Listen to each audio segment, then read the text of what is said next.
Welcome to Teja academy. మనం group 2 మెయిన్స్కు సంబంధించి ముఖ్యంగా సైన్స్ అండ్ టెక్నాలజీలో ఇంతకుముందు ఉన్నటువంటి అంతర్జాతీయ సమస్యల్లో మొదటి 5వ చాప్టర్లో మొదటి భాగమైనటువంటి ఆమ్ల వర్షాలు లేదా యాసిడ్ రెయిన్స్ గురించి మనం మాట్లాడుకోవడం జరిగింది. ఇప్పుడు ఓజోన్ పొర గురించి మాట్లాడదాం. చాలా చాలా ఇంపార్టెంట్. కొద్దిగా కన్ఫ్యూజ్ పడే అంశాలు, మీరు పాఠ్యపుస్తకం ఎంత బాగా చదివినా కన్ఫ్యూజ్ పడే అంశాలు ఈ టాపిక్లో ఉన్నాయి. జాగ్రత్తగా సులభంగా గుర్తుపెట్టుకున్నాం. ముందుగా ఓజోన్ యొక్క సంకేతం ఏంటంటే O3, అనగా 3 ఆక్సిజన్ పరమాణువుల కలయిక వల్ల ఏర్పడింది ఓజోన్ అణువు. సార్, అణువు అంటే పరమాణువుల కలయిక వల్ల ఏర్పడింది అణువు అంటాం. ఇక్కడ ఆక్సిజన్ పరమాణువులు ఎన్ని ఉంటాయంటే 3 ఆక్సిజన్ పరమాణువులు ఉంటాయి. ఈ విధంగా 3 ఆక్సిజన్ పరమాణువుల కలయిక వల్ల ఏర్పడింది O3 అనేటువంటి ఒక అణువు, అనగా ఓజోన్ అణువు. అనగా ఆక్సిజన్ యొక్క అల్లోట్రాప్స్ అంటే oxygen plus ozone. Sir, oxygen సంకేతం ఏంటంటే O2 ప్లస్ సార్ ఓజోన్ సంకేతం ఏంటంటే O2. ఈ రెండింటిని మనం ఏమంటామంటే అల్లోట్రోప్స్ అంటాం. సార్, అల్లోట్రోప్స్ అంటే రూపాంతరాలు, అంటే ఒకే రకమైన లక్షణాలు కలిగి ఉన్నటువంటి అంశాలు అని అర్థం. అల్లోట్రోప్స్ అంటే ఒకే రకమైన రూపాలు కలిగి ఉన్నవి.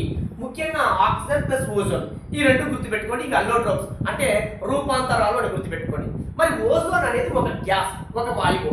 ఈ ఓజోన్ అనే గ్యాస్ ఏ విధంగా ఉంటుందంటే ముఖ్యంగా ఇది లైట్ బ్లూ కలర్. సార్, మళ్ళీ చెప్తున్నా, ఇవన్నీ కూడా మనకి ఏ విధంగా అడుగుతాడంటే ఈ క్రింది వాటిలో ఓజోన్ కు సంబంధించి సరికానిది ఏది అడుగుతాడు. ఓజోన్ అనేది ఒక గ్యాసు, ఓజోన్ అనేది ఒక ఆక్సిజన్ యొక్క అల్లోట్రోప్స్. సార్, ఓజోన్ అనేది ముఖ్యంగా లేత నీలి రంగులో ఉంటుంది. అసలు ఓజోన్ ఏ పొరలో ఉంటుంది? ఇవి జనరల్ స్టడీస్ లో చాలా ఇంపార్టెంట్, మన అందరికీ కూడా బాగా తెలిసే ఉంటుంది ఇది. సార్, మన భూమి నుంచి 5 పొరలు ఉంటాయి. అందులో ట్రోపోస్ఫియర్ అని, స్ట్రాటోస్ఫియర్ అని, మీజోస్ఫియర్ అని, ఐనోస్ఫియర్ అని, ఎగ్జోస్ఫియర్ అని 5 పొరలు ఉంటాయి కదా. ఈ 5 పొరలో 2వ పొర అయినటువంటి వెరీ ఇంపార్టెంట్ స్ట్రాటోస్ఫియర్ లో వెరీ ఇంపార్టెంట్, బాగా బ్రెయిన్ లో ఫీడ్ చేయాలా. ఈ స్ట్రాటోస్ఫియర్ లో ముఖ్యంగా ఈ 2వ పొర, ఈ భూమి నుంచి 2వ పొర అయినటువంటి స్ట్రాటోస్ఫియర్ లో ఈ ఓజోన్ అనే వాయువు, ఓజోన్ అనేది ఉంటది. మరి ఈ ఓజోన్ అనేది ఏ ప్రాంతాల్లో విస్తరించి ఉంటుంది? సార్, మనం ఈ భూమి ఈ విధంగా అనుకుంటే ఈ భూమధ్య రేఖా ప్రాంతంలో అయితే భూమి నుంచి 26 నుంచి 28 కిలోమీటర్ల ఎత్తులో విస్తరించి ఉంటుంది. ఎక్కడ? భూమధ్య రేఖ ప్రాంతంలో అయితే. అదే విధంగా ధ్రువ ప్రాంతాల్లో అయితే 12 నుంచి 20 కిలోమీటర్ల ఎత్తులో ఈ స్ట్రాటోస్ఫియర్ లో విస్తరించి ఉంటుంది. సార్, ఈ 2 బ్రెయిన్ లో ఫీడ్ చేయండి. అంటే ఓజోన్ పొర అనేది భౌగోళికంగా వేరు ఎత్తులలో ఉంటుంది. రేపు ఎగ్జామ్లర్ ఏమడుగుతుంటే ఈ క్రింది వనలో ఓజోన్ పొరకు సంబంధించని అన్నాడు అనుకో, ఈ విధమైన స్టేట్మెంట్ ఇచ్చే అవకాశం ఉంది. ఓజోన్ పొర అనేది భౌగోళికతను ఆధారంగా చేసుకుని వివిధ రకాల ఎత్తుల్లో ఉంటుంది. ఉదాహరణకు భూమధ్య రేఖా ప్రాంతంలో అయితే 26 నుంచి 28 కిలోమీటర్ల మధ్యలోను, అదేవిధంగా ధ్రువ ప్రాంతాల్లో అయితే 12 నుంచి 20 కిలోమీటర్ల ఎత్తులోను ఈ ఓజోన్ పొర లేదా ఓజోన్ వాయువు అనేది విస్తరించి ఉంటుంది. Sir, okay. ఇంకా ఈ ఓజోన్ పొర ముఖ్యంగా ఈ శీతాకాలం తర్వాత వచ్చేటువంటి వసంత ఋతువు ప్రారంభంలో ఎక్కువగా ఇది ఓజోన్ పొర అనేది, అనగా ఓజోన్ వాయువు అనేది తగ్గుదల కనిపిస్తుంది. ముఖ్యంగా శీతాకాలంలో తర్వాత వచ్చేటువంటి వసంత ఋతువులో ఈ విధమైనటువంటి తగ్గుదల మనకి ఎక్కువగా కనిపిస్తుంది. అంటే ఓజోన్ పొర మందం అనేది పలచబడుతుంది. ఎందుకు పలచబడుతుంది అనేది ఈ పాఠ్యాంశంలో మనం క్షుణ్ణంగా అధ్యయనం చేద్దాం. ఇంకా మనం గుర్తుపెట్టుకోవాల్సింది ఏంటంటే అసలు ఓజోన్ ఏం పనిచేస్తుంది? ఫస్ట్ ఆఫ్ ఆల్, ఓజోన్ కు ఒక పేరు ఉంది. దాని పేరు ఏం పేరంటే రక్షక పొర, రక్షక వాయువు. సార్, ఓజోన్ ఏమంటామంటే రక్షక పొర.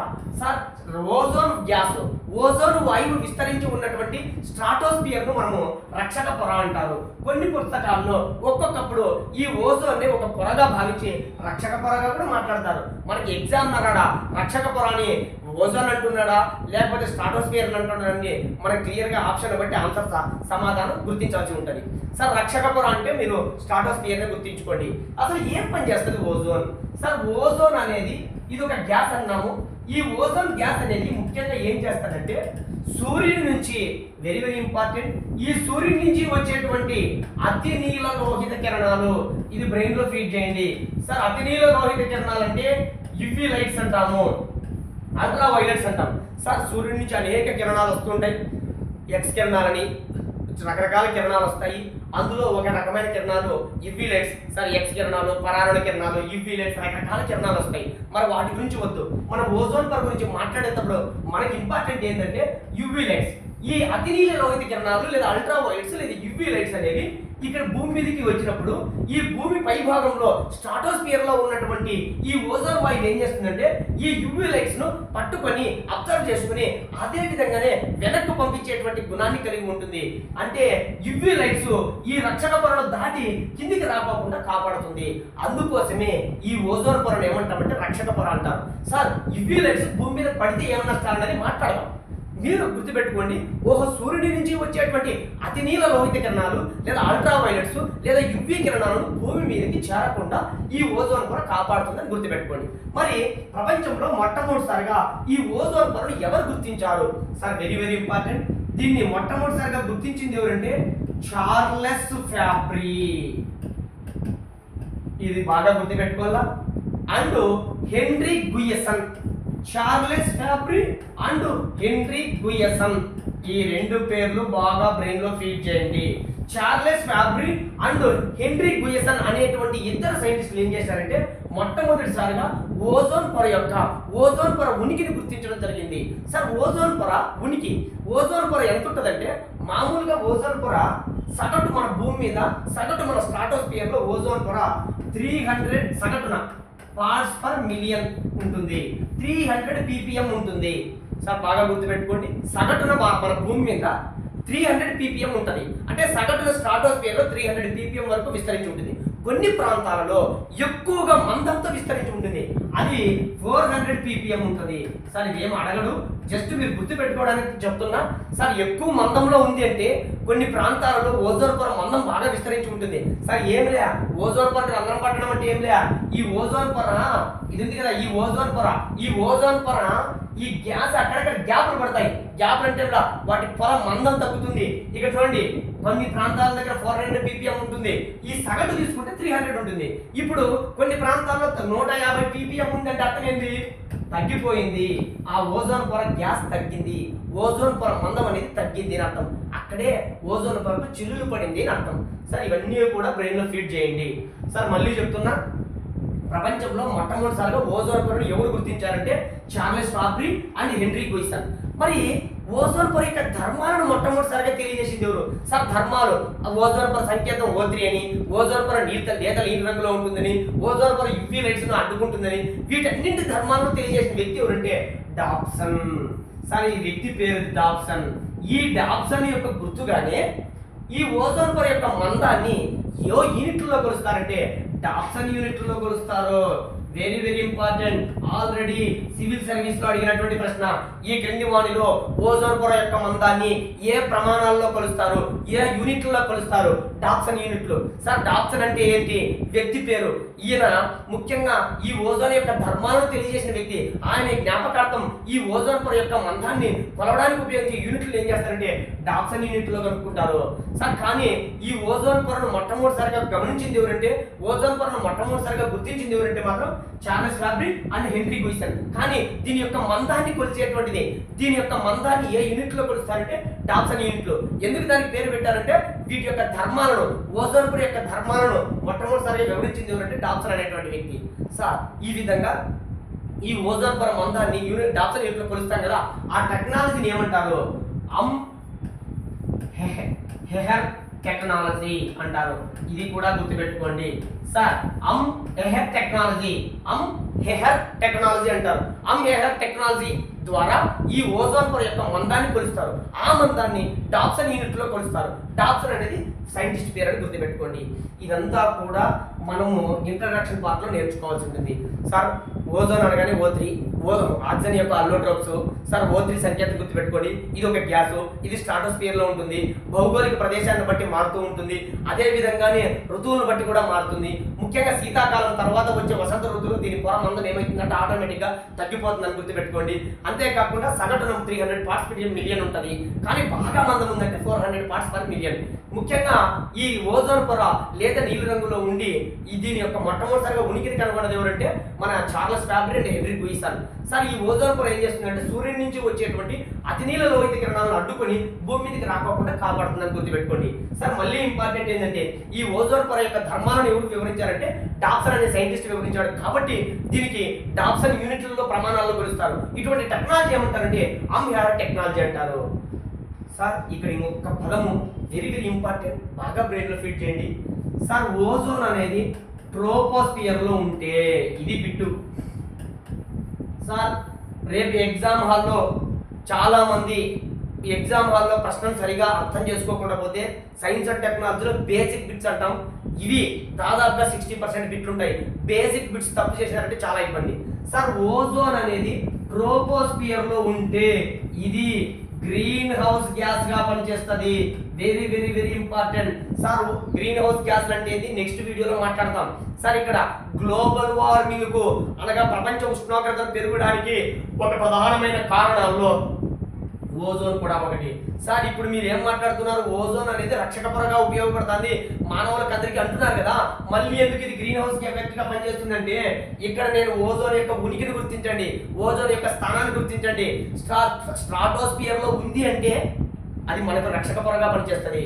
ట్రోపోస్ఫియర్ లో ఉంది అంటే మనకు హాని చేసేటువంటి వాయువుగా ఉంటుంది. సార్ ఎప్పుడైనా గుర్తుపెట్టుకోండి, ట్రోపోస్ఫియర్ లో ఓజోన్ ఉండకూడదు, స్ట్రాటోస్ఫియర్ లోనే ఉండాలా. ట్రోపోస్ఫియర్ లో ఉంది అంటే అది గ్లోబల్ వార్మింగ్ కు కారణము, అది ప్రపంచ ఉష్ణోగ్రతలు పెంచుతుంది, తద్వారా అనేక అనర్థాలకు కారణం. ఇదే ఓజోన్ వాయువు స్ట్రాటోస్ఫియర్ లో ఉంటే రక్షక పొరగా పనిచేస్తుంది. రేపు ఎగ్జామ్ హాల్లో ఇలాగే అడుగుతాడు, భూమి మీద ట్రోపోస్ఫియర్ లో ఓజోన్ ఉండడం వల్ల అని ఇచ్చి కింద ఆప్షన్ ఇది అతినీల లోహిత కిరణాలను రాకుండా కాపాడుతుంది. ఫస్ట్ ఆప్షన్ ఉంటుంది సార్. మన వాళ్ళు ఏం చేస్తారంటే ట్రోపోస్ఫియర్ లో చూడరు, మనకు ఓజోన్ వల్ల లాభమేజ్ గుర్తుపడతారు. రెండో ఆప్షన్ ఏముంటుందంటే ఇది గ్లోబల్ వార్మింగ్ కు కారణం అవును అని రెండో ఆప్షన్ ఉంటుంది సార్. పై రెండింటిలో సరైన సమాధానాన్ని గుర్తించండి అని చెప్పి ఒకటి మాత్రమే కరెక్ట్, రెండు మాత్రమే కరెక్ట్, 1 మరియు 2 కరెక్ట్, 1 మరియు 2 తప్పు. ఇట్లాంటి ఆప్షన్లు వచ్చే ప్రమాదం ఉంది. సార్ మళ్ళీ చెప్తున్నా, ఈ ఓజోన్ అనేది ట్రోపోస్ఫియర్ లో ఉంటే గ్రీన్ హౌస్ గ్యాస్ గా పనిచేస్తుంది. ఇది గ్లోబల్ వార్మింగ్ కు ప్రధాన కారణంగా పనిచేస్తుంది.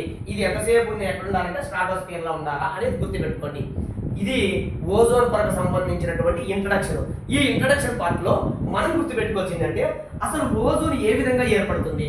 సార్ ఓజోన్ అనేది ఏ విధంగా ఏర్పడుతుందంటే ఓజోన్ అనేది ఇప్పుడు ఇది సూర్యుడు కదా, సూర్యుడి నుంచి వచ్చేటువంటి ఈ అతినీల లోహిత కిరణాలు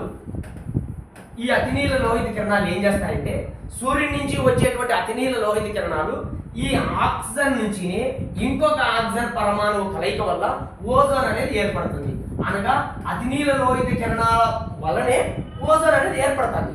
మరి ఇక్కడ అతినీల లోహిత కిరణాల వల్లనే ఓజోన్ ఏర్పడి ఈ ఓజోన్ అతినీల లోహిత కిరణాల నుంచి కిందికి పోకుండా కాపాడుతుంది. సార్ మరి యువి లైట్స్ ఎన్ని రకాలు ఉన్నాయి, ఆ యువి లైట్స్ భూమి మీదకి చేరితే కలిగే నష్టాలు ఏంటి ఇప్పుడు మాట్లాడాలి. ఇక్కడ మిమ్మల్ని ఏమి ఎట్లా ఏర్పడుతున్నారు అన్నాడు. సరే ఫస్ట్ యువి లైట్స్ 3 రకాలు.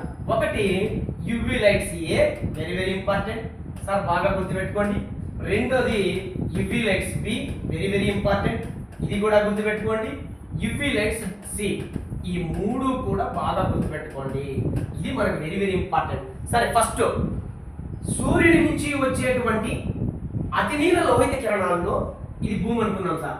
సూర్యుడి నుంచి వచ్చేటువంటి అతినీల లోహిత కిరణాల్లో వెరీ వెరీ ఇంపార్టెంట్, సూర్యుడి నుంచి వచ్చే అతినీల లోహిత కిరణాల్లో సార్ 95% భూమిని చేరేటివి సార్. అనగా 95% ఏముంటాయంటే యువిఏ ఉంటాయి.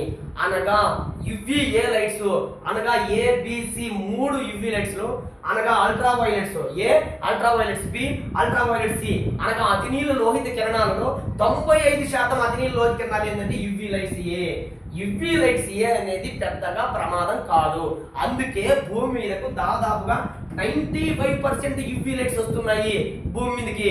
సార్ జాగ్రత్తగా రండి, యువి లైట్స్ ఏ అనేది రక్షక పొరను దాటుకుని వస్తున్నాయి, యువి లైట్స్ ఏ మాత్రమే వస్తున్నాయి. యువి లైట్స్ ఏ అనేది ఒకవేళ మానవుని యొక్క చర్మం మీద పడింది అనుకోండి, జస్ట్ మీరు గుర్తుపెట్టుకోండి, చర్మము ముడతలు పడి వయసు అంటే చిన్న వయసులోనే ముసలి వాళ్ళ లక్షణాలు కనిపిస్తాయి. ఎందుకంటే ముసలి వాళ్ళకి చర్మం ముడతలు పడుతుంది. ఎప్పుడైతే యువిఏ లైట్స్ యువిఏ అనేటువంటి ఈ అతినీల లోహిత కిరణాలు ఎక్కువగా మనిషి చర్మానికి తాకినప్పుడు ఎప్పుడు చర్మానికి పడినప్పుడు ఏజింగ్ లక్షణాలు అనగా వయసు అయిపోయినట్టు ఈ చర్మం అనేది ముడతలు పడి ఉంటుంది. ఇది ఒక్కటి బ్రెయిన్లో ఫీడ్ చేయండి. సార్ మీకు మళ్ళీ చెప్తున్నా, అతి నీళ్ళ లోహిత కిరణాల్లో భూమి మీదకి చేరే 95% అతి నీళ్ళ లోహిత కిరణాలు బ్రెయిన్లో ఫీడ్ చేయండి. ఇవి ఏ అనేది వస్తుంది. ఏ అనేది 100% కావట్లో 95% ఏ అనేది వస్తుంది. మళ్ళీ చెప్తున్నా సార్, ఇక యువి లైట్స్ బి ఎంత శాతం వస్తాయంటే 5% వస్తాయి. ఎక్కడికి? భూమి మీదకి. సార్ మొత్తం 100% అనుకుంటే యువి లైట్స్ బి అనేది 5% వస్తాయి. సార్ ఈ రోజు ఓజోన్ పొర ఏర్పడాలన్నా యువి లైట్స్ బి వల్లనే ఏర్పడుతుంది. ఇప్పుడు మనం మాట్లాడుకున్నాం చూడండి, యువి లైట్ బి అనేది ఆక్సిజన్ పరమాణువులు కలిపేసి O3 ఏర్పడుతుంది. ఆ విధంగా యువి బి ఉంటేనే ఓజోన్ ఏర్పడుతుంది. అనగా కేవలం 5% మాత్రమే భూమి మీదకి చేరుతున్నాయి. 95% అక్కడికి పంపించేస్తుంది. సార్ మళ్ళీ చెప్తున్నా, ఇది భూమి మీదకి ఏమో 95% వస్తుంది. ఇది 95% అక్కడికే పైకి పంపించేస్తుంది. సార్ 5% మాత్రమే యువిబి కిందికి వస్తున్నాయి. ఈ రెండింటి వేరియేషన్ మళ్ళీ చెప్తున్నా, 95% ఏ వస్తుంది, 95% బి పైకి వెళ్ళిపోతుంది. కేవలం 5% మాత్రమే వస్తుంది. సార్ యువిబి అనేది చాలా చాలా చాలా ప్రమాదకరమైనవి. సార్ యువిసి ఇంకా ప్రమాదకరం, కానీ యువిబి అనేది 5% వస్తున్నాయి కదా భూమి మీదకి. ఈ 5% కానీ వచ్చినప్పుడు ఇది వెరీ ఇంపార్టెంట్. మనకి ఏమొస్తాయంటే సార్ చాలా ఇంపార్టెంట్, చర్మ క్యాన్సర్లు వస్తాయి. ముఖ్యంగా కార్సినోమా, ముఖ్యంగా మెలనోమా అనేటువంటి చర్మ క్యాన్సర్లు వస్తాయి. వాటితో పాటుగా మన కైరటైసిస్ అంటాం. కైరటైటిస్ అంటే ఈ కళ్ళు అనేది కళ్ళు కనిపించుకోకుండా ఉంటుంది. సార్ దాంతో పాటుగా మన చర్మం మీద సన్ బర్డ్స్ అంటే చర్మం మీద చిన్న చిన్న బొబ్బలు ఎక్కుతాయి, ఎర్రటి బొబ్బలు ఎక్కుతాయి. ఆ యువిబి లైట్స్ కానీ మన చర్మం మీద పడినప్పుడు ఇన్ని అనర్థాలు ఉంటాయి. ఇంకొకటి, ఇవే యువిబి లైట్స్ మన చర్మం మీద పడినప్పుడు ఈ డిఎన్ఏలో మార్పు చెంది క్యాన్సర్లు వచ్చేటువంటి ప్రమాదం ఉంది. చాలా ప్రమాదకరమైన యువి లైట్స్ ఏంటంటే యువి లైట్స్ బి. ఎందుకంటే 5% వస్తున్నాయి కదా, ఇవి ఎక్కువగా పడకూడదు మనం మానవ చర్మం మీద. పడినప్పుడు మనకు కార్సినోమా, మెలనోమా వంటి చర్మ క్యాన్సర్లు, ఈ చర్మం మీద ఎర్రని బొబ్బలు ఎక్కడము, వాటితో పాటుగా మన కళ్ళలో కాట్రాక్ట్ అనేది పనిచేయకపోవడం వల్ల ఫోటోకైరటైటిస్ అనేటువంటి కళ్ళు కనపడకోకుండా ఉండేటువంటి ఒక రోగం రావడము, ఈ డిఎన్ఏలో మార్పులు రావడము, క్యాన్సర్లు వచ్చేటువంటి ప్రమాదం ఉంది. సార్ ఇంకొకటి, అదే యువి లైట్స్ బి కానీ ముఖ్యంగా ఈ వృక్షాల మంది పడినప్పుడు మనం ఏ విధంగా అయితే ఆమ్ల వర్షాలు పడినప్పుడు క్లోరోసిస్ జరుగుతుందని చెప్పినాం చూడండి. ఆ క్లోరోసిస్ అనగా క్లోరోఫిల్ కంటెంట్ అనేది బ్రేక్ అవుతుంది. తద్వారా ఎల్లో కలర్ లేక మారుతుంది. తద్వారా పంటల దిగుబడి తగ్గుతుంది. ఇవన్నీ కూడా యువి లైట్స్ బి వల్ల కలిగేటువంటి అనర్థాలే. సార్ ఇంకోటి, మన బ్లూ గ్రీన్ ఆల్గే, నీలియాకుపచ్చ సైబలాలు అనే పదం వినే ఉంటారు. ముఖ్యంగా సైనోబ్యాక్టీరియాలు. ఈ సైనోబ్యాక్టీరియాలు ఏమైతే అంటే చనిపోయే ప్రమాదం ఉంది. అనగా నత్రజని ఎరువుల కంటెంట్ అనేది తగ్గిపోతుంది. ఇవన్నీ కూడా యువి లైట్స్ బి వల్లే. సార్ ఎగ్జామ్ హాల్లో మిమ్మల్ని ఏమడగడు, ఈ క్రింది వల్ల ఏ యువి లైట్ ఎక్కువగా వస్తుంది, యువి లైట్ ఏ, తక్కువగా వచ్చేది ఏంది బి. సార్ అసలు భూమికి చారని యువి లైట్ ఏంది? అసలు భూమికి యువి లైట్ సి చారదు, అస్సలు చారదు. సార్ రక్షకుడు అక్కడే పైకి పంపించేస్తుంది. సార్ చూడండి, యువి లైట్స్ ఏలో 95% కిందికి వస్తుంది, యువి లైట్ బిలో 5% కిందికి వస్తుంది, యువి లైట్ సిలో అస్సలు రావడం లే. సార్ మరి ఇవి ఎక్కడి నుంచి విడుదలవుతాయంటే సార్ మన వెల్డింగ్ షాపుల్లో చూసే ఉంటారు, కొన్ని బల్బుల నుంచి విడుదలైతాయి, కొన్ని వెల్డింగ్ షాప్లో మనం ఎప్పుడన్నా గమనించండి, ఆ యువి లైట్స్ ఆ రేస్ మన మీద పడిపోకుండా వాళ్ళు ఏం చేస్తారంటే అద్దాలు పెట్టుకుంటారు.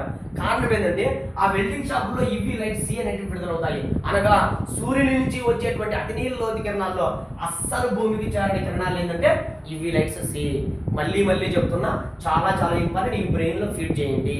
సార్ యువి లైట్ ఏ 95% వస్తున్నాయి, యువి లైట్ బి 5% వస్తున్నది, యువి లైట్ సి అనేది అస్సలు రావడం లేదు. ఒకవేళ యువి లైట్ సి చూసినాం అనుకోండి, మన కళ్ళు శాశ్వతమైన అంధత్వం వచ్చేటువంటి ప్రమాదం ఉంది. అందుకే మనం వెల్డింగ్ షాపుల్లో వచ్చినప్పుడు అద్దాలు పెట్టుకుంటారు. ఆ వైపు చూసామనుకో రాత్రిపూట మన కళ్ళు కూడా నొప్పించేటువంటి ప్రమాదం ఉంది. కారణం ఏంటంటే యువి లైట్ సి అనేటువంటి అతి నీళ్ళ లోహిత కిరణాలు మన కంటిలోకి వెళ్ళిపోయి కాటరాక్ట్ దెబ్బతీస్తాయి, శాశ్వత అంధత్వానికి కారణమవుతుంది. ఇది ఓజోన్ పొరకు సంబంధించినటువంటి యువి లైట్కి సంబంధించిన అంశాలు. మరి ఈ మధ్య కాలంలో ఓజోన్ పొర ఎందుకు రంధ్రాలు పడుతుంది మాట్లాడదాం సార్ జాగ్రత్తగా. ఇక్కడ నుంచి ఇదంతా ఇంట్రడక్షన్, మీకేం పెద్ద కాంప్లికేటెడ్ అనిపించదు. సరే, ఎందుకు రంధ్రాలు పడతానంటే ఈ ఓడిఎస్ అనేటువంటి పదార్థాల వల్ల. సార్ ఓడిఎస్ అంటే అర్థం ఏంటంటే ఓజోన్ డిప్లెటింగ్ సబ్స్టెన్సెస్, అనగా ఓజోన్ను క్షీణింపచేసే పదార్థాల వల్ల. వెరీ ఇంపార్టెంట్, ఓజోన్ను క్షీణింపచేసే పదార్థాల వల్ల ఈ రోజు ఓజోన్ పొర మందం ఏమైతే తగ్గుతుంది. సార్ సగటున 300 ppm ఉండాల్సినటువంటి ఓజోన్ పొర ఈ రోజు 300 ppm కంటే తగ్గిపోతుంది. కారణం ఏంటంటే ozone depleting substances. Sir ozone పొరను క్షీణింపజేసే పదార్థాలు. మరి ఓజోన్ క్షీణింపజేసే పదార్థాలు ఏంటివి? వెరీ ఇంపార్టెంట్, బాగా బ్రెయిన్ లో ఫిట్ చేయండి. ఒక దాని పేరు ఏం పేరంటే సిఎఫ్సి. సార్ సిఎఫ్సి అంటే సార్ బాగా బాగా గుర్తుపెట్టుకోండి. ఇక్కడ కన్ఫ్యూజ్ పడేది ఉంది, మీకు పుస్తకాల్లో కూడా కన్ఫ్యూజ్ పడేటట్టు ఉంది. నేను నిదానంగా నీట్గా మీకు ఎక్స్ప్లెయిన్ చేస్తా. ఇక్కడ చాలా మందికి డౌట్లు వచ్చే అవకాశం కూడా ఉంది, జాగ్రత్తగా రండి. ఒక దాని పేరు ఏంటంటే సిఎఫ్సి. సార్ సిఎఫ్సిలో సి అంటే క్లోరో, ఎఫ్ అంటే fluoro carbons. Very very important, chloro fluoro carbons. వీటిని సైంటిఫిక్ గా టెక్నికల్ గా ఏమంటామంటే సార్ బ్రెయిన్ లో ఫిట్ చేయండి, ఫ్రియాన్ వాయువు అని కూడా అంటారు. సార్ మళ్ళీ మళ్ళీ చెప్తున్నా, ఫ్రియాన్ అన్నా ఒకటే, క్లోరో ఫ్లోరో కార్బన్స్ అనే ఒకటే. సార్ ఈ క్లోరో ఫ్లోరో కార్బన్స్ ని ఏమంటున్నాం మనము? ఫ్రియాన్స్ అంటున్నాము, ఫ్రియాన్ వాయువు అంటాము. సార్ ఈ క్లోరో ఫ్లోరో కార్బన్ లేదా ఫ్రియాన్లు ఎక్కడి నుంచి విడుదలవుతాయి? ఇది బ్రెయిన్ లో ఫీడ్ చేయాలా, ఖచ్చితంగా చాలా చాలా ఇంపార్టెంట్. సార్ ఫ్రియాన్ అని గుర్తుపెట్టుకోండి, క్లోరో ఫ్లోరో కార్బన్ అనగా ఫ్రియాన్ గుర్తుపెట్టుకోండి. ఎక్కడి నుంచి విడుదలవుతాయి? ముఖ్యంగా ఏసీల నుంచి, ముఖ్యంగా ఫ్రిడ్జ్ల నుంచి, ముఖ్యంగా ఫోన్స్ అంటే మామూలు స్ప్రే క్యాన్స్ అంటాం, ఆ క్యాన్ల నుంచి, ఆ ఫోన్స్ నుంచి, ఎక్కువగా ఏసీలు, ఫ్రిడ్జ్లు, కంప్యూటర్ యొక్క స్క్రీన్ల నుంచి, కంప్యూటర్ యొక్క స్క్రీన్ నుంచి కానీ, ఏసీల నుంచి కానీ, ఫ్రిడ్జ్ల నుంచి కానీ, వాటితో పాటుగా ఫోన్స్ నుంచి కానీ, ఈ స్ప్రే క్యాన్స్ నుంచి కానీ ఈ ఫ్రియాన్ వాయువు విడుదలవుతుంది. చాలా ప్రమాదకరమైనటువంటి క్లోరోఫ్లోరో కార్బన్ చాలా ప్రమాదకరమైనది. ఇది ఓజోన్ ఏం చేస్తుందంటే ఓజోన్తో చర్య జరిపి ఏ విధంగా చర్య జరుపుతుందో మాట్లాడదాం. ఈ ఓజోన్తో చర్య జరిపి ఓజోన్ యొక్క పొర యొక్క మందాన్ని తగ్గించేస్తుంది. బాగా బ్రెయిన్లో ఫీడ్ చేయండి. క్లోరోఫ్లోరో కార్బన్స్ బాగా గుర్తుపెట్టుకోవాలి. ఇక రెండోది hydro chloro fluoro carbons. Sir మళ్ళీ చెప్తున్నా, నేను ఇక్కడ పక్కన రాస్తున్నా, ఇది ఓడిఎస్ కాదు. మళ్ళీ చెప్తున్నా, ఇది ఓడిఎస్ కాదు, ఇది ఓడిఎస్ కాదు. ఇది బ్రెయిన్ లో ఫిట్ చేయండి. టెక్స్ట్ బుక్ లో అక్కడక్కడ ఇది ఓడిఎస్ అన్నారు, కాదు. ఇది ఓజోన్ డిప్లీటింగ్ పదార్థం కాదు. మళ్ళీ చెప్తున్నా సార్, ఎందుకోసం అంటే సార్ ఇది దీని పేరు ఏం పేరంటే hydrofluoro carbon. Sir chlorofluoro carbon freon మాత్రమే ఓడిఎస్. సార్ ఇక్కడ ఈ క్లోరోఫ్లోరో కార్బన్ కు ముందు హెచ్ చేర్చండి, ఇది కూడా ఓడిఎస్. కానీ హెచ్ఎఫ్సి ఓడిఎస్ కాదు, ఓడిఎస్ కాదు, ఓజోన్ డిప్లీటింగ్ సబ్స్టెన్స్ కాదు. అందుకే పక్కన రాసారి. మళ్ళీ దాని గురించి మీకు చక్కగా కిగాలి ఒప్పందం వచ్చినప్పుడు వివరిస్తా. ఇక్కడ చూడండి, దీన్ని హైడ్రో క్లోరో ఫ్లోరో కార్బన్ అంతే. Hydro chloro ఫ్లోరో carbon, hydro chloro ఫ్లోరో carbon. Sir brain లో ఫిట్ చేయాల్సింది ఏంటంటే ఇక్కడ భారతదేశంలో 9 రకాల ఓడిఎస్ పదార్థాలను వాడతారు. యాక్చువల్గా 9 రకాల ఓడిఎస్ పదార్థాలను వాడితే 9 రకాల్లో 8 రకాలను నిషేధించడం జరిగింది. కేవలం ఒక్క ఓడిఎస్ మాత్రమే, అంటే ఓజోన్ కు రంధ్రం చేసే, ఓజోన్ పొరను పలచన చేసే ఒక పదార్థాన్ని మాత్రం ఇప్పటికీ ఇండియాలో వాడుతున్నారు. ఆ పదార్థం పేరు ఏంటంటే ఇదే hydro chloro fluoro carbons. Sir chloro ఫ్లోరో carbon వాళ్ళ మిగిలిన ఏ పదార్థాలు ఓడిఎస్, మొత్తం 9 రకాల ఓడిఎస్ ఉంటే 8 రకాల ఓడిఎస్లను ఇండియా నిషేధించింది. కానీ ఒక్కటి ఏది వాడుతున్నారంటే హెచ్సిఎఫ్సి వాడుతున్నారు. సార్ రేపు మీకు ఎగ్జామ్ హాల్లో ఇట్లా అడుగుతారు, భారత్లో ఇప్పటికీ ఉపయోగిస్తున్నటువంటి ఓడిఎస్ పదార్థాన్ని గుర్తించండి, లేదా ఓజోన్ పొరను పలచన చేసే పదార్థాన్ని గుర్తించండి అని ఇచ్చి ఫస్ట్ ఆప్షన్ సిఎఫ్సి, రెండో ఆప్షన్ బిఎఫ్సి, మూడో ఆప్షన్ హెచ్ఎఫ్సి, నాలుగో ఆప్షన్ హెచ్సిఎఫ్సి అంటారు. సార్ ఇది ఎగ్జామ్ హాల్లో పోతే మీరు ఖచ్చితంగా కన్ఫ్యూజ్ పడతారు. నేను దాన్ని పక్కనే పెట్టేసేయండి, దాని గురించి ఇప్పుడు మాట్లాడొద్దండి. సార్ ఇక్కడ చూడండి, క్లోరోఫ్లోరో కార్బన్ ఫ్రియాన్ అంటారు. ఇది ఏసీల నుంచి, ఇది ఫ్రిడ్జ్ల నుంచి, ఇది వాటర్ క్యాన్స్ నుంచి, ఇది స్ప్రే క్యాన్స్ నుంచి విడుదలవుతుంది, కంప్యూటర్ స్క్రీన్ల నుంచి కూడా విడుదలవుతుంది. సార్ ఈ సిఎఫ్సిలు ఫ్రియాన్స్ అంటాం. సార్ ఇక్కడ హైడ్రో క్లోరోఫ్లోరో కార్బన్స్ అనేవి ఇప్పటికీ మన ఇండియాలో వాడుతున్నటువంటి ఓడిఎస్ అని గుర్తుపెట్టుకోండి. Next very very important BFC. చూడండి, సిఎఫ్సి బిఎఫ్సి బాగా గుర్తుపెట్టుకోవచ్చు. సార్ బిఎఫ్సి అంటే ఏంటంటే bromo ఫ్లోరో carbons. Sir bromo ఫ్లోరో carbons. Sir దీన్ని టెక్నికల్ గా వర్డ్ ఏంటంటారంటే హాలోన్స్. ఈ టెక్నికల్ వర్డ్స్ గ్రూప్ 1 గ్రూప్ 2లో జనరల్ స్టడీస్ లో సివిల్ సర్వీస్ లో ఎన్నో సార్లు అడిగాడు. మళ్ళీ చెప్తున్నా సార్ బ్రోమో ఫ్లోరో కార్బన్స్. సార్ ఈ బ్రోమోఫ్లోరో కార్బన్స్ టెక్నికల్గా ఏమంటారు, హాలోన్స్ అంటాం. సార్ ఈ బ్రోమోఫ్లోరో కార్బన్స్ ఎక్కడ విడుదలవుతాయి, ఎక్కడి నుంచి విడుదలవుతాయి అంటే బాగా గుర్తుపెట్టుకోండి, ఎక్కడైతే మంటల ఆర్పిఐ ఇంజన్లో నుంచి ఎక్కువగా విడుదలయ్యేది ఏంటంటే bromofluoro carbons. Very very important sir. Bromo అంటే మంటలు గుర్తుపెట్టుకోండి. మంటలో ఆర్పేటువంటి ఇంధనాల నుంచి కానీ మంటలో ఆర్పే ఇంజన్ల నుంచి కానీ ఈ బ్రోమోఫ్లోరో కార్బన్స్ లేదా హాలోన్స్ ఎక్కువగా విడుదలవుతాయి. సార్ ఫ్రియాన్ ఎక్కువగా ఎక్కడ విడుదలవుతుంది, ఏసీ కల చూసినా, ఫ్రిడ్జ్ల కల చూసినా, కంప్యూటర్ స్క్రీన్ మీద గమనించిన ఇవన్నీ కూడా హాలోన్స్ అని గుర్తుపెట్టుకోండి. ఫ్రియాన్స్ అని గుర్తుపెట్టుకోండి. సార్ ఫ్రియాన్ అంటే సిఎఫ్సి, హాలోన్స్ అంటే బిఎఫ్సి. సార్ ఇండియాలో ఇప్పటికీ వాడుతున్నది ఏంటంటే హైడ్రోక్లోరో కార్బన్. సార్ సిఎఫ్సి ముందు హెచ్ పెట్టండి. సార్ ఇంకా ఉన్నాయి. ఇంకా నాలుగోది కార్బన్ టెట్రా క్లోరైడ్. సరే ఇక్కడ చూడండి, CCl4 అంటాం. Carbon tetra chloride. Sir carbon tetra chloride ఎక్కడ ఉపయోగిస్తారంటే సార్ బట్టలు ఐరన్ చేసే దగ్గర, సార్ బట్టలు ఐరన్ చేస్తాం కదా అక్కడి నుంచి వాటితో పాటుగా లోహాలను శుభ్రం చేస్తాం కదా, ఆ లోహాలను శుభ్రం చేసేటప్పటి నుంచి ఈ కార్బన్ టెట్రా క్లోరైడ్ విడుదలవుతుంది. ఇది కూడా ఓడిఎస్ పదార్థమే, ఇది కూడా ఓజోన్ను దెబ్బతీస్తుంది. సార్ మళ్ళీ చెప్తున్నా, బాగా గుర్తుపెట్టుకోండి. 1కి 2 సార్లు అధ్యయనం చేస్తేనే మీరు గుర్తుపెట్టుకోవాల్సిందే. Sir 1 chlorofluoro carbons, 2 hydrochlorofluoro carbons, bromofluoro carbons, carbon tetra chloride. వాటితో పాటుగా 1కి 2 సార్లు జాగ్రత్తగా అధ్యయనం చేయండి. కార్బన్ టెట్రా క్లోరైడ్తో పాటుగా ఇక్కడ ఇంకొకటి గుర్తుపెట్టుకోవాల్సింది ఏంటంటే సార్ ఐదోది నైట్రోజన్ ఆక్సైడ్స్. సార్ ఈ నైట్రోజన్ ఆక్సైడ్స్ మనకు ఆల్రెడీ తెలిసింది. ఈ నైట్రోజన్ ఆక్సైడ్స్ ముఖ్యంగా యాసిడ్ రేంజ్కు కారణమే. వాటితో పాటుగా రేపు గ్రీన్ హౌస్ ఎఫెక్ట్ వచ్చినప్పుడు మాట్లాడతాం. ఈ నైట్రోజన్ ఆక్సైడ్స్ ముఖ్యంగా ఇది కూడా ఓడిఎస్ గా ఉపయోగపడుతుంది, ఓడిఎస్ గా చేస్తుంది. ఇది కూడా ఓజోన్ డిప్లెటింగ్ సబ్స్టెన్స్ గా చేస్తుంది. అనగా ఇది కూడా ఓజోన్ ను రంధ్రం చేస్తుంది. అనగా ఇది కూడా ఓజోన్ పొరను క్షీణింప చేస్తుంది. దానితో పాటుగా very important methyl chloroform. Sir chloro యాడ కనపడినా క్లోరో అని కనిపించిందంటే సిఎల్ విడుదలవుతుంది. సిఎల్ అనేది బ్రేక్ చేస్తుంది ఓజోన్ అని గుర్తుపెట్టుకోండి. Sir methyl chloroform.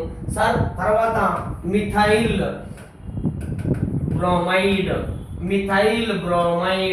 Sir methyl bromide. Sir B R. ఈ బ్రోమిన్ కూడా ఏం చేస్తుంది అంటే ఓజోన్ ను బ్రేక్ చేస్తుంది. సార్ ఓజోన్ యొక్క రసాయనిక చర్యని దెబ్బతీస్తుంది. తద్వారా సార్ ఇప్పుడు చెప్పిన పదార్థాలన్నీ కూడా ఓజోన్ ను దెబ్బతీసేటువంటి పదార్థాలే. మళ్ళీ చెప్తున్నా, chlorofluoro carbons, hydrochlorofluoro carbons, bromofluoro carbon. Sir pen paper తీసుకొని ప్రాక్టీస్ చేస్తేనే వస్తుంది. సార్ క్లోరోఫ్లోరో కార్బన్ ఫ్రియాన్ అంటాం. సార్ బ్రోమోఫ్లోరో కార్బన్స్ హాలోన్స్ అంటాం. సార్ కార్బన్ టెట్రా క్లోరైడ్ ముఖ్యంగా ఐరన్ చేసే బట్టల నుంచి విడుదలవుతుంది. వాటితో పాటుగా లోహాల సంగ్రహణంలో లోహాలను శుభ్రం చేసేటప్పుడు కూడా ఈ కార్బన్ టెట్రా క్లోరైడ్ విడుదలవుతుంది. వాటితో పాటుగా నైట్రోజన్ ఆక్సైడ్స్ కూడా విడుదలవుతాయి. ఇది కూడా మన ఓడిఎస్ గా చేస్తుంది.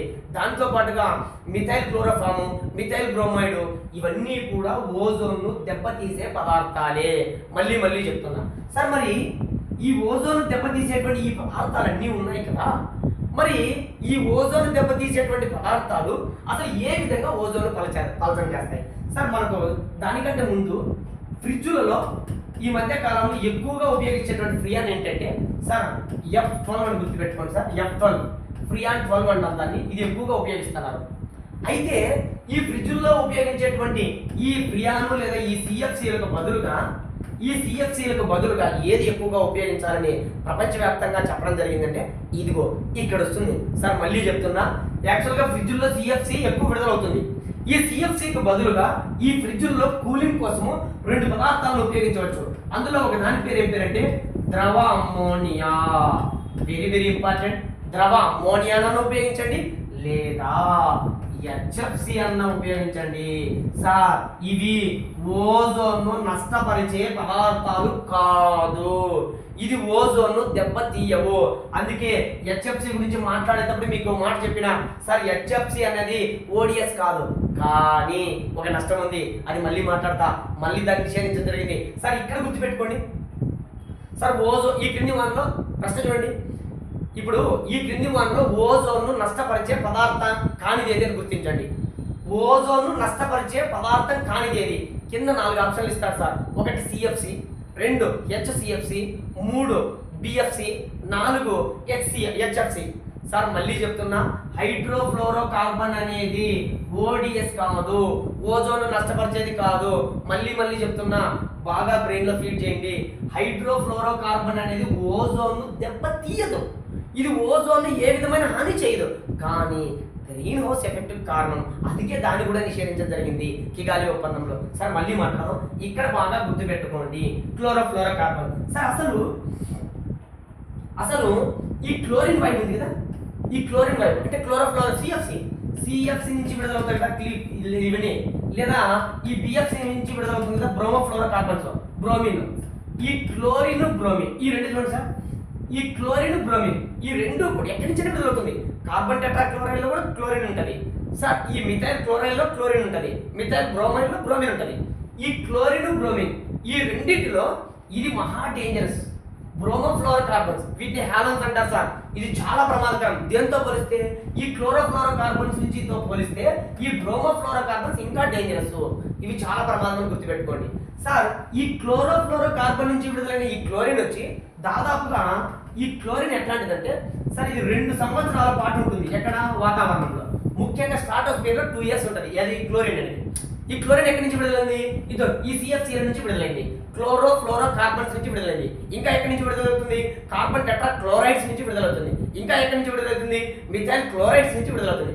ఈ విధంగా విడుదలైనటువంటి ఈ క్లోరిన్ అనేది 2 సంవత్సరాల పాటు జీవిత కాలాన్ని కలిగి ఉండి ఈ ఓజోన్ పొరను ఏం చేస్తుందంటే, ఈ ఓజోన్ పొరను యువి లైట్ సమక్షంలోనే ఏం చేస్తుందంటే ఈ ఓజోన్ పొరను బ్రేక్ చేస్తుంది. బ్రేక్ చేసి ఈ క్లోరిన్ అనేది ఈ ఓజోన్ పొరను బ్రేక్ చేసి ఇక్కడ చూడండి ఆక్సిజన్ గాను ప్లస్ ఒక ఆక్సిజన్ పరమాణువుగా రిలీజ్ చేస్తుంది. ఈ విధంగా ఈ O3 నుంచి ఈ ClO ప్లస్ O2 అనేది సపరేట్ అయిపోతుంది. ఇది మళ్ళీ ClO అనేది ఏమవుతుందంటే మళ్ళీ విడిపోయి క్లోరిన్ ప్లస్ ఆక్సిజన్. మీకు ఇవన్నీ అవసరం లేదు, మీ బ్రెయిన్లో ఫీడ్ చేయాల్సింది ఏంటంటే సార్ ఏమిలే, సిఎఫ్సిల నుంచి కానీ మిథైల్ క్లోరైడ్స్ నుంచి కానీ కార్బన్ టెట్రాక్లోరైడ్స్ నుంచి విడుదలయ్యేటువంటి క్లోరిన్ వాయువు ఏమవుతుందంటే 2 సంవత్సరాల జీవిత కాలాన్ని కలిగి ఉండి ఈ క్లోరిన్ ఏం చేస్తుందంటే ఈ ఓజోన్ పొరతో నిరంతరం చర్య జరుపుతుంది. ఎందుకంటే ఓజోన్ పొర అనేది, ఓజోన్ వాయువు అనేది ఒక అస్థిరమైన వాయువు సార్. ఇది స్థిరంగా ఉండదు, ఇది నిరంతరము బ్రేక్ అవుతూ ఉంటుంది. ఒక క్లోరిన్ అణువు దాదాపుగా తన జీవిత కాలంలో లక్ష ఓజోన్ అణువులను దెబ్బతీయను. ఇది చూడండి, ఒక్క క్లోరిన్ అనేది 1,00,000 ఓజోన్ అణువులను బ్రేక్ చేయగలదట. 1,00,000 ఓజోన్ అణువులు అంటే ఎంత అణువులను బ్రేక్ చేస్తుందో అర్థం చేసుకోండి. ఈ విధంగా ఈ క్లోరిన్ అనేది వాతావరణంలోకి విడుదల కాకుండా చూసుకోవాల్సిన పరిస్థితి ఏర్పడింది. సార్ మళ్ళీ చెప్తున్నా, రేపు ఎగ్జామ్ హాల్లో మిమ్మల్ని ఏమడుగుతా అంటే క్లోరిన్ అనేది జీవితకాలం ఎంత? 2 సంవత్సరాలు. ఈ క్రింది వారంలో ఉష్ణగతిక సూత్రం ప్రకారం ఓజోన్ అనేది అస్థిరమైంది అంటే స్థిరంగా ఉండదు. ఇది ఒకసారి ఏర్పడిందంటే అట్లే ఉండదు, ఇంకా ఇది బ్రేక్ అవుతూ ఉంటుంది. ముఖ్యంగా బ్రేక్ చేసేది ఎవరు? క్లోరిన్. ఎవరి సమక్షంలో? యువి లైట్ సమక్షంలో ఓజోన్ ఏర్పడుతుంది. అదే యువి లైట్ సమక్షంలో ఈ క్లోరిన్ ఏం చేస్తుంది? ఓజోన్ బ్రేక్ చేస్తుంది. సార్ ఈ ముఖ్యంగా యువి లైట్ బి అనేది చాలా చాలా ప్రమాదకరమైనది. ఆ యువి లైట్ బి వల్లనే ఓజోన్ ఏర్పడుతుంది, యువి లైట్ బి వల్లనే ఓజోన్ బ్రేక్ అవుతుంది అనేది గుర్తుపెట్టుకోండి. సార్ మరి ఈ ఓజోన్ పొర రంధ్రాలు పడ్డాయి అనుకోండి, ఓజోన్ పొర ముఖ్యంగా పలచబడింది అనుకో సార్, ఓజోన్ పొర ముఖ్యంగా అంటార్కిటికా ఖండంలో 4%, ముఖ్యంగా ఐరోపా ఖండం మీద 8% రంధ్రాలు పడిందంట. మరి ఒకవేళ ఈ ఓజోన్ పొర రంధ్రాలు లేదా ఓజోన్ పొర పలచబడింది అనుకో, సూర్యుడి నుంచి వచ్చేటువంటి కిరణాలు, ముఖ్యంగా అతినీల లోతి కిరణాలు, ముఖ్యంగా UVB అనేవి డైరెక్ట్గా వచ్చేసి మానవుని యొక్క చర్మం మీద పడతాయి. దాని సన్బర్డ్స్ చర్మం ఎరుపెక్కుతుంది. సార్ ముఖ్యంగా మనకు తెలిసే ఉంటుంది, ఒక సినిమా బాలకృష్ణ ఆదిత్య 369 సినిమా చూడండి. వాళ్ళు టైం మిషన్ లెక్క ఎక్కితే భవిష్యత్తులోకి వెళ్తేప్పుడు 2100 సంవత్సరానికి వెళ్ళినప్పుడు ఆ బయటికి వెళ్తే వాళ్ళ చర్మం మీద అంతా కూడా టైం మిషన్ నుంచి దిగుతానే చర్మం మీద సన్బర్డ్స్ వస్తాయి, బొబ్బలు ఏర్పడతాయి. కారణం ఏంటంటే అక్కడ ఈ ఓజోన్ లేయర్ దెబ్బతినింది. ఓజోన్ పొర దెబ్బతినడం వల్ల ఆ సూర్యకిరణాలు ముఖ్యంగా అతినీలోకి కిరణాలు డైరెక్ట్ పడతాయని చెప్పి మనకు డైరెక్ట్ ఆ విధంగా చూపించడం జరిగింది. సార్ ఇవన్నీ కూడా 1-2 సార్లు బాగా అధ్యయనం చేయండి. సార్ మళ్ళీ చెప్తున్నా, ఈ ప్రశ్న చూడండి, వెరీ ఇంపార్టెంట్. ఎందుకంటే ఇక్కడ కన్ఫ్యూజ్ పడతారని చెప్పి మళ్ళీ ఈ ప్రశ్న ఇక్కడ అడుగుతున్నా, అంత ఇంపార్టెంట్ క్వశ్చన్ చూడండి సార్. ఓజోన్ను దెబ్బతీసే పదార్థాలు గుర్తించండి. సార్ లేదా ఓజోన్ను పలచన చేసే పదార్థాలను గుర్తించండి. Sir very very important. Sir ఇక్కడ చూడండి, నేను ఇస్తున్నటువంటి ఆన్సర్లు చూడండి. ఒకటి సిఎఫ్సి అనగా క్లోరో ఫ్లోరో కార్బన్స్. సార్ వీటినే ఫ్రియాన్స్ అంటారు. సార్ మళ్ళీ చెప్తున్నా, హెచ్ఎఫ్సి. సార్ వీటిని ఏమంటామంటే హైడ్రో ఫ్లోరో కార్బన్స్ అంటారు. Sir next option H chloro fluoro carbons, HCFC అంటాము. సార్ ఇక్కడ నాలుగోది డిది బ్రోమో ఫ్లోరో కార్బన్స్. ఇట్లా 4 ఆప్షన్లు ఇచ్చి ఓజోన్ను దెబ్బతీసే పదార్థాలను గుర్తించండి. 4 ఆప్షన్లు ఇచ్చి సార్ ఒకటో ఆప్షన్ చూడండి, దెబ్బతీసే పదార్థాలను గుర్తించమన్నప్పుడు ఇక్కడ చూడండి ఆన్సర్ చూడండి, ఏ బి సినా, రెండోది ఏ సి డినా, సార్ మూడోది ఏ బి సి డినా, సార్ ఇక నాలుగోది ఏ డి మాత్రమేనా. ఇక చూడండి, ఈ 4 ఆప్షన్లు ఇలా ఇచ్చినప్పుడు ఎగ్జామ్ హాల్లో ఖచ్చితంగా మీరు కన్ఫ్యూజ్ పడతారు. సార్ మళ్ళీ చెప్తున్నా, ఈ 4గింటిలో ఒక పదార్థం దగ్గర ఒక పదార్థం ఎట్లాంటిదంటే ఓజోన్ దెబ్బతీయదు. ఆ ఒక పదార్థం ఏంటంటే సార్ ఇది బి. ఈ ఓజోన్ దెబ్బతీసే పదార్థాలు అంటే బి ఎక్కడైతే ఉండకూడదో అది ఆన్సరు. సార్ మళ్ళీ చెప్తున్నా, ఇక్కడ చూడండి బి చూడండి, బి ఇక్కడ ఉంది ఇక్కడ ఉంది. ఇది ఓజోన్ దెబ్బతీయ సార్, ఇది ఓజోన్కు మంచిదే, ఇది ఓజోన్కు మంచిదే అంటే ఏను దెబ్బతీస్తుంది, సిను దెబ్బతీస్తుంది, డీను దెబ్బతీస్తుంది. ఎక్కడైతే ఏసీడీ ఉందో ఇది ఆన్సర్ మనకు. సార్ ఓజోన్ దెబ్బతీసేది సార్ ఇక్కడ సి లేదు కదా అంటే అందుకే ఈ ఆప్షన్ లో సి కూడా ఓజోన్ దెబ్బతీస్తుంది కాబట్టి 4వ ఆన్సర్ కాదు. మనం చూస్తానే బి ఆన్సర్ కాదు. ఎక్కడెక్కడైతే బి ఉందో ఆ 2 ఆప్షన్లు మనం తీసేసుకోవచ్చు ఈజీగా. ఇక మిగిలిన 2 ఆప్షన్లలో ఈ 3 పదార్థాలు కూడా మనకు దెబ్బతీసేది కాబట్టి 2. సార్ ఈ ప్రశ్న సమాధానం చేయాలంటే మీకు దీని మీద సమగ్రమైన సమాచారం మీ దగ్గర ఉండాలా. మళ్ళీ చెప్తున్నా, ఓజోన్ దెబ్బతీయది హెచ్ఎఫ్సి. మరి ఎందుకు సార్ హెచ్ఎఫ్సి మీద కిగాలి ఒప్పందంలో జరిగిందంటే ఇక్కడే మాట్లాడుతున్నా, హైడ్రోఫ్లోరో కార్బన్ అనేది ఓజోన్ దెబ్బతీయదు కానీ ఇది ఒక గ్రీన్ హౌస్ గ్యాస్ గా పనిచేస్తుంది, అందుకు దీన్ని నిషేధించడం జరిగింది. ఇది ఒక గ్రీన్ హౌస్ గ్యాస్ గా సార్ ఓజోన్ కి ఏమో మంచి చేస్తుంది కానీ గ్లోబల్ వార్మింగ్ కు కారణమవుతుంది, అందుకోసమే దీన్ని నిషేధించడం జరిగింది. సరే, మరి ఇది ఓజోన్ దెబ్బతీసేటువంటి పదార్థాలు. ఓజోన్ అంటే ఏంటి దాని గురించి మనం మాట్లాడుకోవడం జరిగింది. 1-2 సార్లు బాగా అర్థం చేసుకోండి. ఓడిఎస్ పదార్థాలు అంటే ఏంటి సార్, మన భారతదేశంలో 9 రకాల ఓడిఎస్లు నిషేధించడం జరిగినప్పటికీ ఒక ఓడిఎస్ పదార్థాన్ని ఇప్పటికీ ఉపయోగిస్తున్నారు. దాని పేరు ఏంటంటే ఇక్కడ రాసిన చూడండి sir, HCFC hydro chloro ఫ్లోరో carbon అనేది ఇప్పటికీ ఉపయోగిస్తున్నారు. ఈ మధ్య కాలంలో దాన్ని ఏం చేస్తున్నారంటే తగ్గించడానికి కొన్ని రూల్స్ కూడా తెచ్చుకున్నాం. ఇది ఓజోన్ సంబంధించినటువంటి ఇంట్రడక్షన్. నెక్స్ట్ వీడియోలో ఓజోన్ను పరీక్షించడం కోసం అంతర్జాతీయంగా ఏమైనా కృషి జరిగిందా, అంతర్జాతీయం తర్వాత మన ఇండియా ఏ విధమైన కృషి జరిగిందో మనం నెక్స్ట్ వీడియోలో మాట్లాడదాం. Okay, thank you.